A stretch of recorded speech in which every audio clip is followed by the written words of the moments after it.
انشاءاللہ دعا ہو.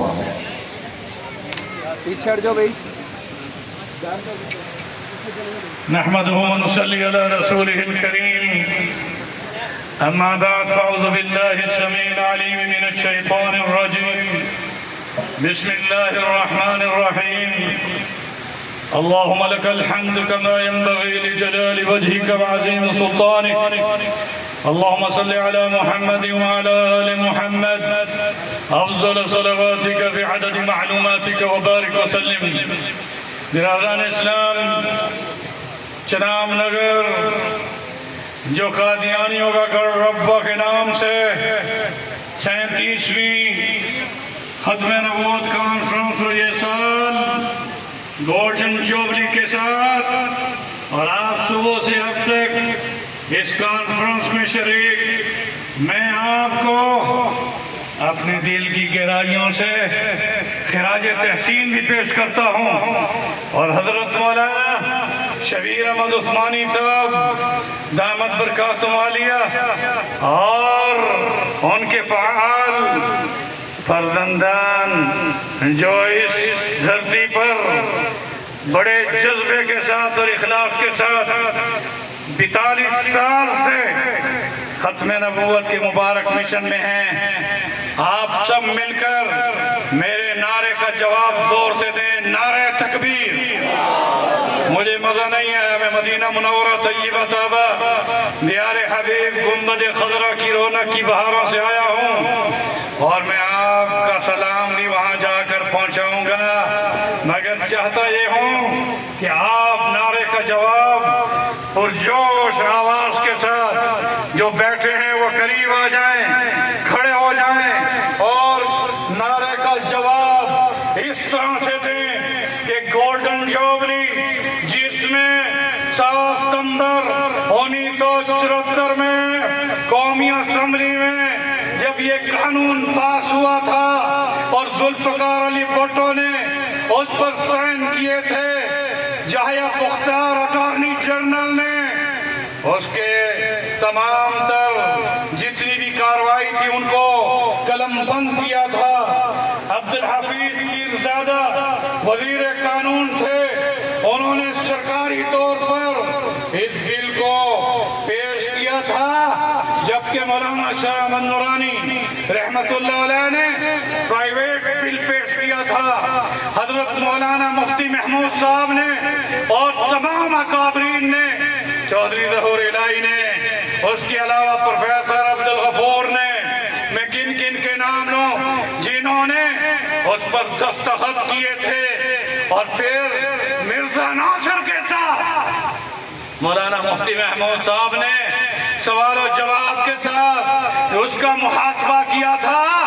اور اسی اسمبلی میں جس وقت یہ بل پاس ہوا کہ قادیانی غیر مسلم ہیں، تو میں آپ کو بڑے دعوے سے کہہ رہا ہوں کہ مولانا منظور احمد چنیوٹی رحمت اللہ علیہ جو مسجد کے اندر جب یہ نعرہ لگا رہے تھے تو وہاں جج نے انہیں جب جیل میں انہیں کر دیا گیا اور جج کے سامنے پیش ہوئے، اور جج نے کہا کیا آپ نے یہ نعرہ لگایا تھا کہ قادیانی کافر ہیں اور ختم نبوت کا نعرہ لگایا تھا؟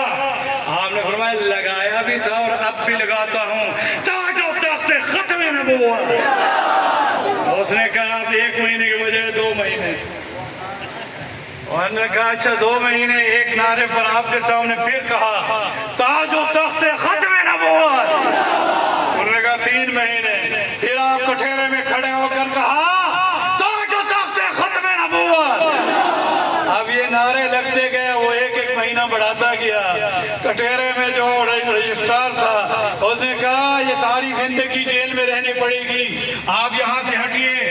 ارے یہ بات سن لو، چناب نگر کی گولڈن جوبلی میں شریک ہونے والا میں اپنے امیر مرکزیہ حضرت مولانا ڈاکٹر سعید احمد عنایت اللہ صاحب جو مکہ میں ہیں، آپ کے لیے حرم کعبہ میں دعا کر رہے ہیں. اور اس طرح سے یہ کامیاب کانفرنس جس میں حضرت مولانا الیاس چنیوٹی صاحب ہمارے انٹرنیشنل ختم نبوت موومنٹ کے امیر ہیں، مولانا شبیر احمد عثمانی صاحب انٹرنیشنل ختم نبوت کے نائب امیر ہیں. اب میں کن کن کے نام لوں؟ اتنا عرض کر دوں کہ جو نعرہ پہلے مسجد میں لگانا ممنوع تھا 7 ستمبر 1974 میں وہی نعرہ پارلیمنٹ میں لگا. اب میں چاہتا ہوں آپ کی طرف سے زوردار آواز میں تکبیر کا بھی نعرہ آئے اور اس کے علاوہ ختم نبوت زندہ باد کا نعرہ بھی آئے.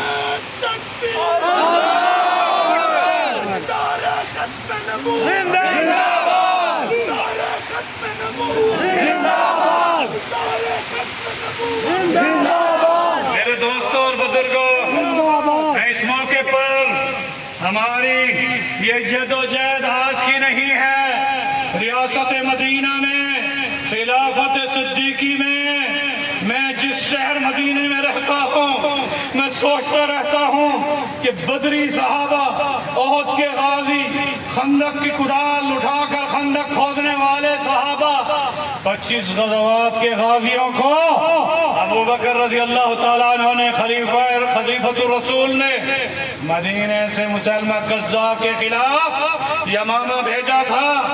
واقعہ لمبا ہے، میں وہاں یمامہ جاتا رہتا ہوں.